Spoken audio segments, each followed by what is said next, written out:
I was never the kind of person drawn to parties. The thump of loud music, the haze of alcohol on strangers' breath, and the hollow exchanges of forced small talk always left me feeling out of place, like I'd stumbled into a world I didn't belong in.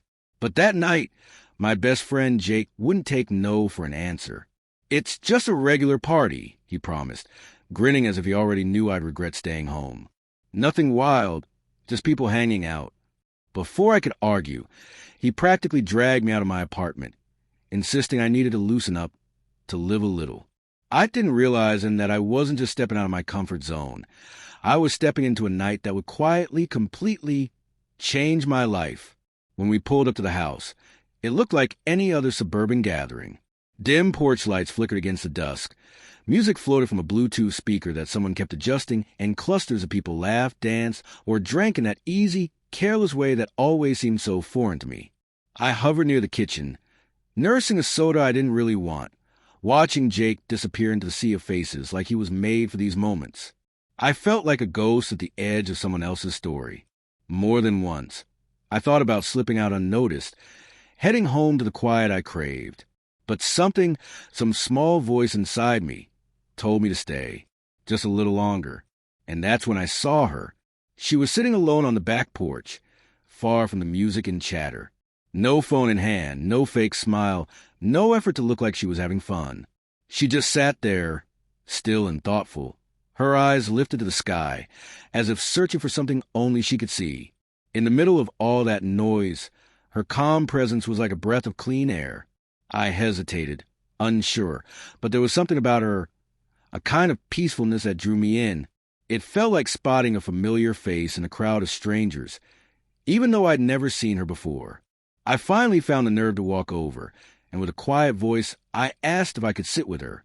She glanced at me, and the smile she offered wasn't the practice one people give at parties. It was genuine, warm, and it felt like an invitation. I sat down beside her, and from that moment, the party behind us seemed to fade away.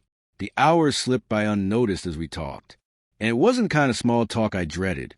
It was easy, natural, like we'd known each other for years instead of minutes. She told me about her love for the stars, about stargazing with her dad before he passed, about how the night sky always made her feel close to him. And I found myself sharing things I rarely said out loud. How crowds made me feel like I was drowning.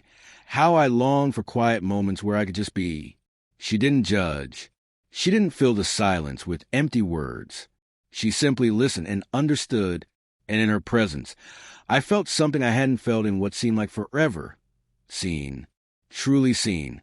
The connection between us wasn't rushed or forced. It grew in the soft, unspoken spaces between our words. As the night wore on and the air grew colder, guests began to trickle out, their laughter echoing down the street. But we stayed right there on that porch, sharing a blanket someone had forgotten, reluctant to let the moment end. When we finally stood to leave, we exchanged numbers with promises that felt like more than polite goodbyes. And those promises held. We saw each other again and again. Late-night walks on the stars. Coffee dates that stretched into afternoons. Movie marathons. Book exchanges. Quiet evenings at the park with her telescope as she taught me to trace constellations across the sky. Without even realizing it, we became each other's favorite person. Not a whirlwind romance, not some dramatic love story, but something real, steady, the kind of love that feels like coming home. Months passed, and our bond only deepened. One night, as we lay together beneath a sky thick with stars, in the very same way we had the night we met, I finally found the words. I told her I loved her, and the way she smiled at me, soft, radiant, like she'd been waiting her whole life to hear those words from me, was a moment I'll never forget. I used to think that life's biggest changes came with noise, with grand gestures and dramatic turns. But that night, at what was supposed to be just another party, I learned the truth. Sometimes everything shifts in the quietest way, in the gentle magic of sitting beside someone who understands you without needing to say a word. I walked into that house expecting nothing, and I walked out with the beginning of everything.